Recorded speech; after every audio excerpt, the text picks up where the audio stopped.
On today's adventure, something terrible happened, and I think it's important for me to tell you. So Brittany and I were kind of far away from each other, but I heard her yelling to come over. When I caught up to where she was, I found this mask and snorkel on the ocean floor, and I figured that's what she was showing me. After that, I went back to looking for fishing weights and other lost objects, and Brittany called for me again. I finally caught up to her, and I wondered what she needed. She was following this turtle, and I was like, so what? We see turtles all the time. And then she was like, no, you have to look at this one. So I got up closer, and I realized that a hook was lodged into his fin. The way he was hooked up, it looked like it might be impossible for me to take it out, but I had to try. By the way, I posted the full raw clip of this rescue attempt on my YouTube channel if you want to go watch the whole thing. So when I finally got close enough to the turtle, he was still sitting pretty deep underwater, so I dove down to see if I could get close enough to grab the fishing line that was hanging off of him. He started swimming away as fast as he could, probably thinking that I was a predator and that I wasn't actually trying to help him. Luckily, he didn't swim too far away, so when I went up to catch my breath, I was able to still keep an eye on him. As we swam along together,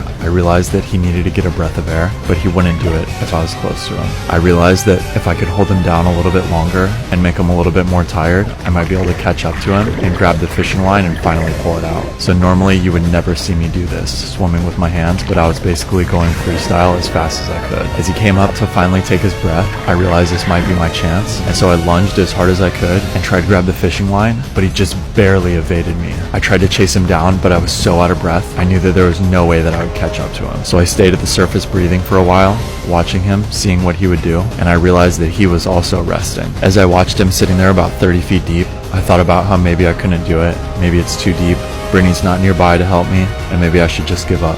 But then I thought about how much pain that turtle must be in, and how much better he would feel if the hook was out, so I dove down and swam up to him carefully and slowly, and finally got close enough with a quick kick to grab the fishing line. It was so sad because I knew that when I grabbed it, it was going to hurt him so much more, but this was the only way that I could get it out. So I dragged him up to the surface so that we could both breathe, and he was fighting me like you wouldn't believe. After tossing and turning for quite a while, and a few tries by him to bite my hand, I finally got a grip on the hook. It was hard to grab him anywhere else though, and he lunged at me again and tried to bite me, and I had to let go. This turtle could easily bite my fingers off. We kept going at it for a while, and finally I got another grip on the hook, and this time I grabbed his fin, and he finally relaxed while I carefully removed the hook. It took a while to get the barb unlatched, but finally I did it, and when the hook came out and I looked at this turtle in the eye that was finally free, it felt like an eternity. I let him go, and he swam off, and hopefully now he's free to live a long and healthy life. The hook was absolutely massive, and I would hate to have that thing stuck in me. Okay, that's all the stuff we saw. Bye.